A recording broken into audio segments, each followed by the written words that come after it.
नमस्कार, आप देख रहे हैं मीडिया हलचल में। हूं आपके साथ पूजा यादव। उत्तर प्रदेश में होने वाले विधानसभा चुनाव को लेकर बीजेपी ने अपनी कमर तोड़ मेहनत शुरू कर दी है। पिछले कुछ दिनों में आपने देखा होगा बीजेपी अपनी अलग स्ट्रैटेजी पर काम कर रही थी, लेकिन अब हाल फिलहाल के कुछ दिनों में बीजेपी ने अपनी स्ट्रैटेजी को चेंज कर दिया है। लगातार जिस तरीके से ओपिनियन पोल आ रहे हैं, उसके बाद से जो करारी टक्कर बीजेपी और समाजवादी पार्टी के बीच में होने जा रही है, उसको शायद बीजेपी बखूबी समझ चुकी है और अब बीजेपी कोई रिस्क लेने के मूड में नहीं है और होना भी नहीं चाहिए, क्योंकि इस बार का चुनाव दोनों ही पॉलिटिकल पार्टीज के लिए साख और नाक का सवाल है। एक तरफ जहां बीजेपी लगातार ये दावा कर रही है कि विकास और बेटर लॉ एंड ऑर्डर की स्थिति अगर किसी ने दी है तो वो सिर्फ और सिर्फ बीजेपी ने दी है, तो वहीं दूसरी तरफ समाजवादी पार्टी और तमाम अन्य विपक्षी दल भी लगातार बीजेपी की घेराबंदी कर रहे हैं। ऐसे में अब फिर से अपनी हिंदुत्व की राजनीति को धार देने की कोशिश करती बीजेपी नजर आ रही है। आप पिछले कुछ दिनों में तमाम नेताओं के बयानों को अगर गौर से देखते हैं तो आपको समझ में आएगा कि अब बीजेपी की राजनीति एक बार फिर से हिंदुत्व के इर्द गिर्द ही घूम रही है।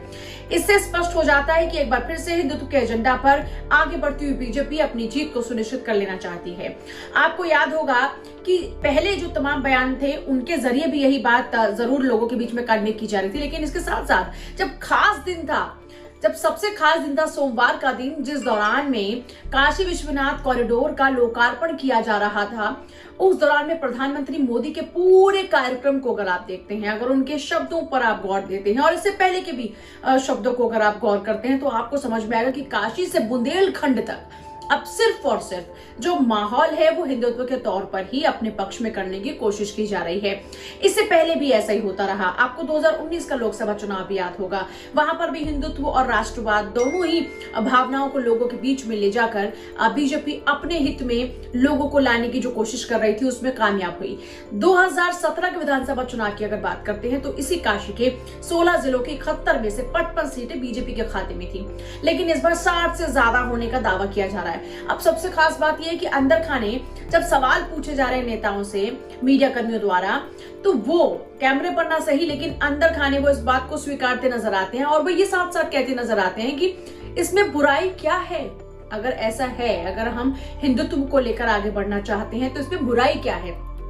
एक और खास बात आपको बता दें कि 7,500 स्वयंसेवक 8 लाख लोगों के बीच में पहुंचने वाले हैं पोटली लेकर। इस पोटली के तहत देखिए, एक तरफ जहां काशी और भगवान भैरव की गाथा जहां लोगों के बीच में सुनाई जाएगी, तो वहीं दूसरी तरफ एक और खास बात है कि यहाँ पर जो संवाद स्थापित करने की कोशिश है, आप उसको समझ रहे होंगे, यहाँ पर संवाद स्थापित करने की कोशिश की जाएगी। यानी आप लोगों के बीच में जाएंगे, लोगों के पास जाएंगे, प्रसाद वितरित करेंगे, लेकिन प्रसाद के साथ साथ एक जो संवाद स्थापित हो रहा है उसके जरिए अपने पक्ष में वोट करने की कोशिश भी करेंगे। 2017 के विधानसभा चुनाव के दौरान में भी प्रधानमंत्री मोदी के जनसंपर्क अभियान के कारण ही